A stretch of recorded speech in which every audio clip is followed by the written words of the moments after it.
नमस्कार मित्रों, कैसे हैं आप सभी। आशा करती हूँ ठीक होंगे। तो आज का जो टॉपिक है वो है भारतीय बंदरगाह और उनकी अवस्थिति कि जो बंदरगाह हैं वो कौन से क्षेत्र में और किस समुद्र के तट पर स्थित हैं। तो भारत के जितने भी बंदरगाह हैं उनके बारे में आज क्लास में हम चर्चा करेंगे। तो सबसे पहले हम भारत का नक्शा बना लेते हैं, फिर उसी के बाद हम उस पर विस्तार से बात करेंगे। तो पूरा भारत का नक्शा बनाना ज़रूरी नहीं है, सिर्फ हमें जितने की ज़रूरत है उतना ही उतने में हमारा काम हो जाएगा। ओके, यही तो समुद्र तट का इलाका है, इस साइड और इस साइड। मतलब ये पूर्वी भाग है और ये पश्चिमी भाग है, दोनों तरफ समुद्र जो है लगा हुआ है। बाकी उत्तर में आप देखेंगे कि तो समुद्र हमारे भारत से नहीं लगा हुआ है। तो सबसे पहले कोलकाता बंदरगाह की बात करते हैं। कोलकाता बंदरगाह जो है वो कहाँ है? कोलकाता में ही है, पश्चिम बंगाल के कोलकाता में, हुगली नदी के बाएं तट पर। और कहाँ? पश्चिम बंगाल में। तो इसकी अवस्थिति देख लेते हैं। यहाँ पे आप देखेंगे पश्चिम बंगाल है यहाँ पे। तो यहाँ पे कौन सा? कोलकाता बंदरगाह। कोलकाता बंदरगाह, इसकी अवस्थिति कहाँ है? हुगली नदी के बाएं तट, बाएं तट पर। अब देख लेते हैं, जैसे ये हुगली नदी यहाँ से जाएगी तो बंगाल की खाड़ी में गिरेगी। तो जैसे ये बंगाल की खाड़ी में गिरेगी तो ये इसका ये इस ओर से इस ओर जाएगी, पूर्व की ओर। तो ये ऐसे जाएगी तो ये इसका हो गया सीधा भाग, ये हो गया दायां भाग, और ये उस साइड वाला हो जाएगा बायां भाग। तो हम ये क्या बोल रहे हैं? हुगली नदी के बाएं तट पर। तो हुगली नदी जैसे यहाँ से ऐसे है, गुजरती है, तो हुगली नदी के बाएं तट की है। तो ये वाला जो है क्या कहलाएगा? कोलकाता बंदरगाह। कोलकाता बंदरगाह कहाँ है? पश्चिम बंगाल में, पश्चिम बंगाल में। ओके, अब बात करते हैं पारादीप बंदरगाह की। तो पारादीप जो बंदरगाह है वो उड़ीसा में स्थित है। उड़ीसा जो कि भारत का एक पूर्वी राज्य है और समुद्र तटीय राज्य है। तो कहाँ है? उड़ीसा में। उड़ीसा में। इसकी राजधानी क्या है? भुवनेश्वर। किसकी? उड़ीसा की। अब इसकी अवस्थिति देख लेते हैं। तो जो पारादीप बंदरगाह है वो आप देखेंगे कि पश्चिम बंगाल के नीचे उड़ीसा आपको देखने को मिलेगा। तो यहाँ पे कौन सा? पारादीप बंदरगाह।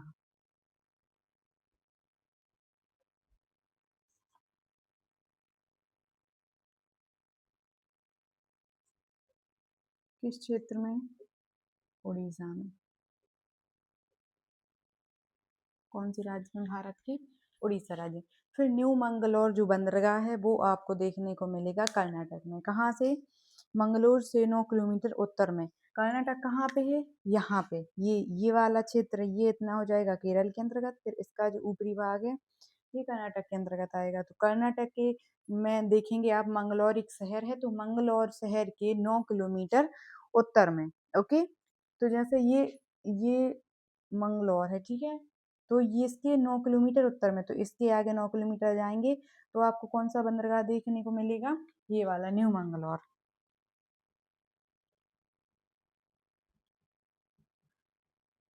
न्यू मंगलौर बंदरगाह जो कि कहाँ पे है?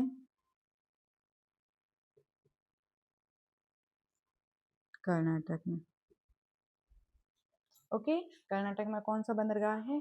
न्यू मंगलौर बंदरगाह। फिर बात करते हैं कोचीन बंदरगाह की। तो कोचीन जो बंदरगाह है वो कहाँ आपको देखने को मिलेगा? कोचीन बंदरगाह वेवनाथ कयाल की मुहानी पर, केरल। वेवनाथ एक झील है जो कि कहाँ है? केरल में। तो केरल राज्य में आपको जो है कोचीन बंदरगाह देखने को मिलेगी यहाँ पर। वही वेवनाथ झील का जो मुहाना है वहीं पर। कौन सा बंदरगाह? कोचीन।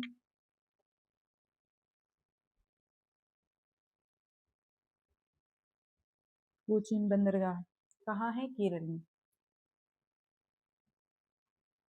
ओके, फिर बात करते हैं नेक्स्ट की। तो जवाहरलाल नेहरू बंदरगाह, या फिर उसी का नाम बदल कर रख दिया है नेहवा शेवा। न्यावा शेवा बंदरगाह, जो कि आपको कहाँ पे देखने को मिलेगा, नवी मुंबई, पनवेल के पास नवी मुंबई। मुंबई कहाँ पे है, यहाँ पे सालसेट द्वीप पर बसा हुआ है। ये पूरा राज्य है महाराष्ट्र और मुंबई एक बड़ा शहर है। ठीक है, तो कौन सा, जवाहरलाल नेहरू।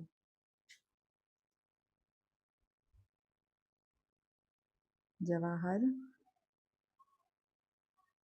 नेहरू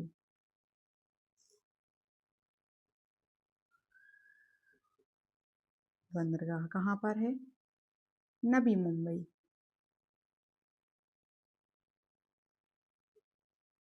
ओके, नवी मुंबई में जवाहरलाल नेहरू बंदरगाह, या फिर इसी को हम कह सकते हैं नावा शेवा।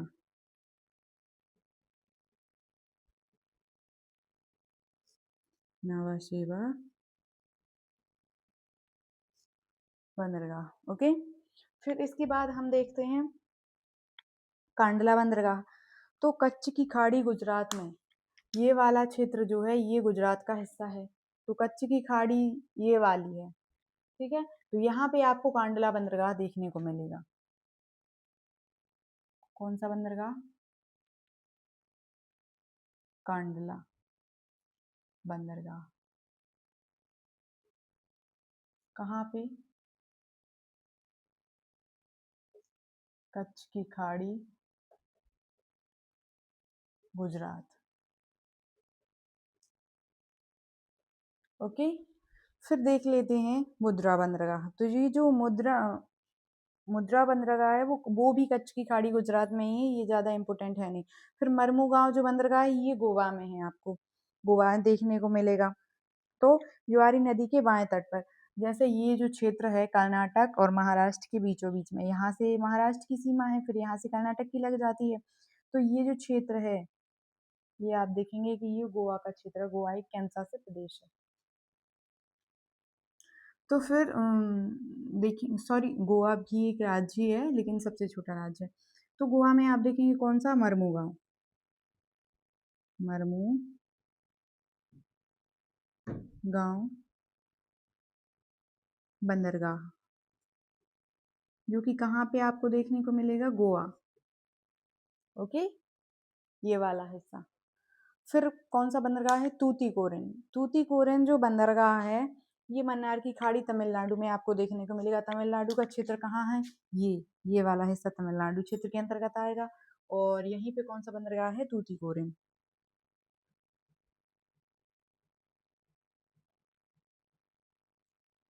तूतीकोरिन बंदरगाह कहाँ, मन्नार की खाड़ी तमिलनाडु।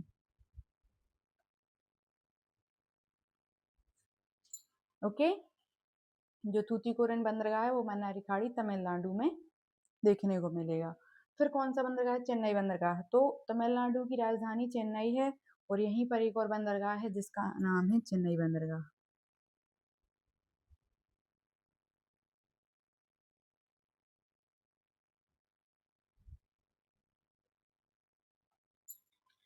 फिर इसके बाद एन्नूर बंदरगाह। तो जो एन्नूर बंदरगाह है वो भी तमिलनाडु में ही आपको देखने को मिलेगा। तो ये तीनों हम यहाँ पे लिखे दे रहा है, यहाँ कहाँ है, तमिलनाडु में। देखो, तूतीकोरिन, चेन्नई और एन्नूर, ये तीनों बंदरगाह जो हैं तमिलनाडु में आपको देखने को मिलेंगे। फिर विशाखापत्तनम जो बंदरगाह है वो है आंध्र प्रदेश में।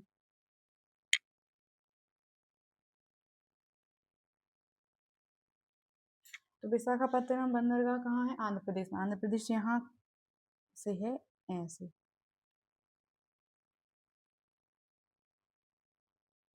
ओके, कौन सा, विशाखापत्तनम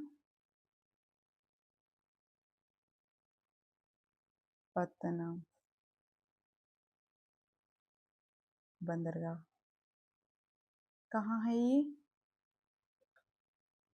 आंध्र प्रदेश में। ठीक है, तो इतनी सारी बंदरगाह, मतलब 12 से 13 बंदरगाहों के बारे में हमने आज की क्लास में समझा।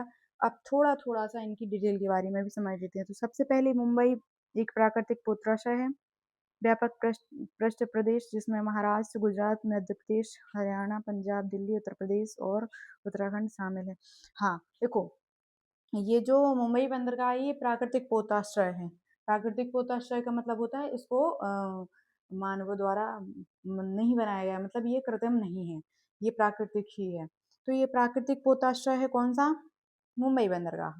तो मुंबई बंदरगाह भी यहीं पे मुंबई में आपको देखने को मिलेगा। तो यहाँ से मध्य प्रदेश और यहाँ से देखेंगे हरियाणा, पंजाब, राजस्थान और उत्तर प्रदेश, और ये इस इन सभी इलाकों का जो भी कुछ आयात निर्यात होता है वो इस क्षेत्र से होता है, मतलब इस मुंबई बंदरगाह से होता है। तो इसकी ये खासियत है या विशेषता है। ओके, फिर आप देखेंगे कि इस क्षेत्र से पेट्रोलियम उत्पाद और शुष्क नौभार कार्गो शामिल है, मतलब पेट्रोलियम का जो उत्पाद होता है वो यहाँ से ट्रांसफर होता है, मतलब इसका आयात भी होता है और निर्यात भी होता है।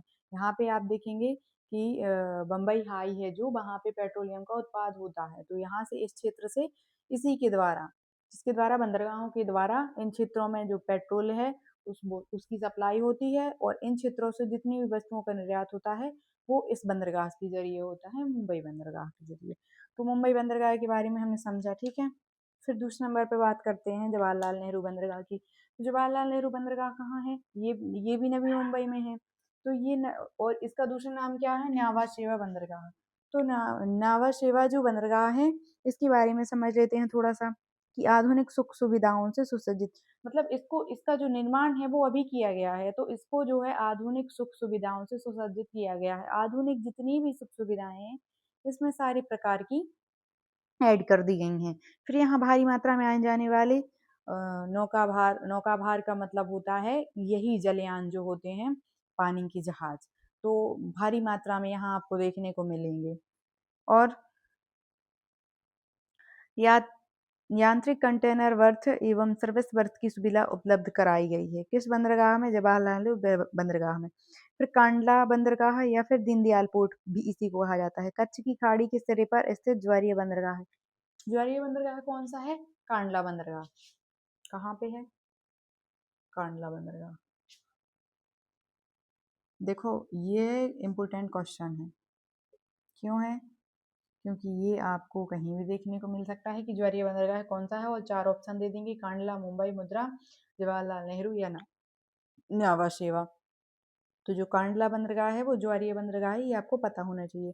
कांडला बंदरगाह हमने आपको कहाँ बताया था? ये गुजरात में, कच्छ की खाड़ी में। तो ये कौन सा है? ज्वारीय बंदरगाह। ओके, फिर देख लेते हैं मरमुगांव, जो कि गोवा में है। अरब सागर के तट पर ज्वारी नदी के मुहाने पर स्थित है। यह ज्वार नदमुख पर स्थित है। ज्वार नदमुख समझते हैं आप? जैसे आप देखेंगे कि जो मध्य प्रदेश से जो निकलती हैं नर्मदा और ताप्ती, ये दोनों ही नदियां ज्वार नदमुख बनाती हैं, और इसे ही एस्टुरी भी कहते हैं।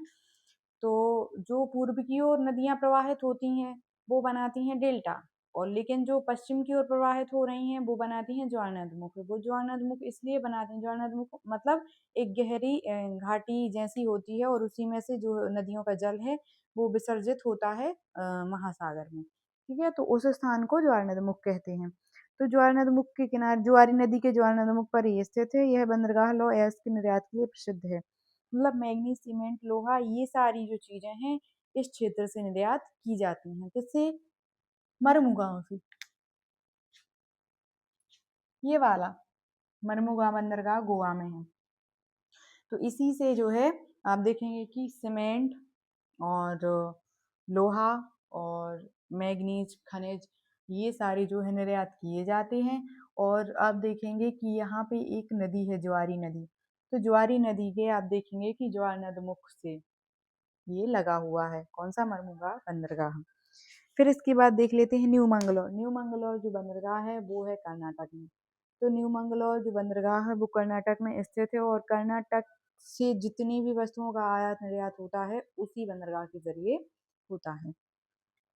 तो इसकी एक विशेषता है। फिर आप देखेंगे कि लौह अयस्क, कुंद्रमुख पर्याप्त निर्यात किया जाता है।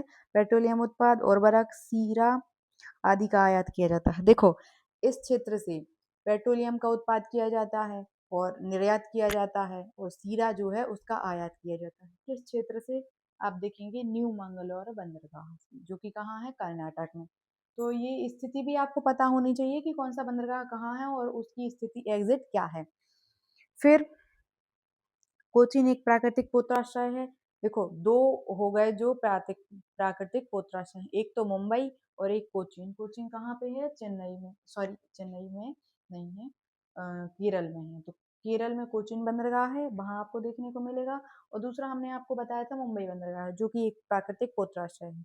और ज्वारीय जो बंदरगाह है वो कौन सा है? कांडला बंदरगाह, गुजरात में है, जो कि कच्छ की खाड़ी के पास में। ठीक है, तो ज्वारीय बंदरगाह कांडला है, कोचीन और मुंबई ये दोनों ही प्राकृतिक पोताश्रय हैं। मतलब प्राकृतिक पोताश्रय का मतलब होता है इनका निर्माण किया नहीं गया है, ये खुद अपने आप से प्राकृतिक रूप से बने हुए हैं। तो उर्वरक, पेट्रोलियम उत्पाद, ये सारी चीजों का इसमें आयात निर्यात होता है इस क्षेत्र से।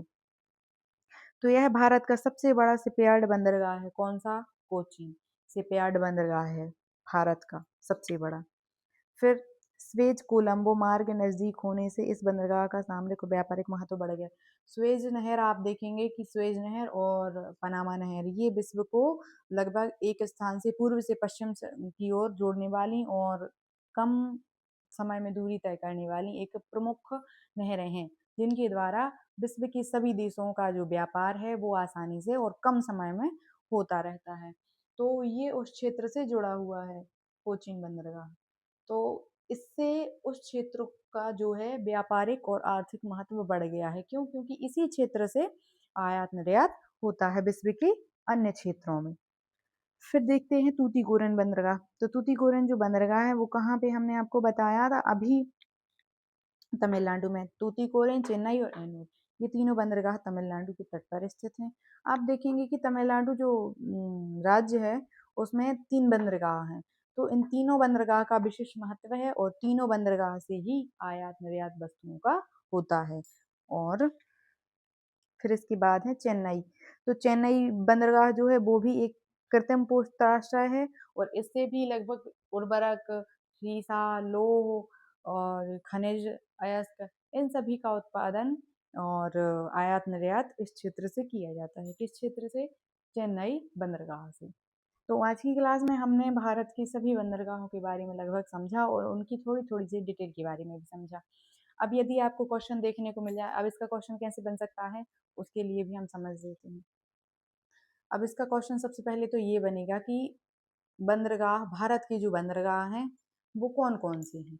या फिर आपको ये भी देखने को मिल सकता है कि कृत्रिम बंदरगाह कौन सा है, प्राकृतिक पोताश्रय कौन सा है, और ज्वारीय बंदरगाह कौन सा है। ये 1 नंबर में आपको देखने को मिल सकते हैं। फिर ये भी आपको क्वेश्चन देखने को मिल सकता है कि भारत के जितने भी बंदरगाह हैं उनका सचित्र वर्णन कीजिए। तो सचित्र वर्णन के अंतर्गत आपको पूरा उसका नक्शा भी उसमें ऐड कर देना है आंसर कॉपी में, और साथ में उसकी डिटेल भी लिखनी है कि ये बंदरगाह यहाँ पे है, और इसको इस उसकी थोड़ी थोड़ी एक दो दो 2 से 3 लाइनों में उसकी विशेषताएं भी लिखनी है कि इस बंदरगाह की ये विशेषता है। तो आपको ये पता होना चाहिए, आंसर में आप यही ऐड करेंगे। तो आज के लिए इतना ही, मिलते हैं नेक्स्ट क्लास में, तब तक के लिए धन्यवाद।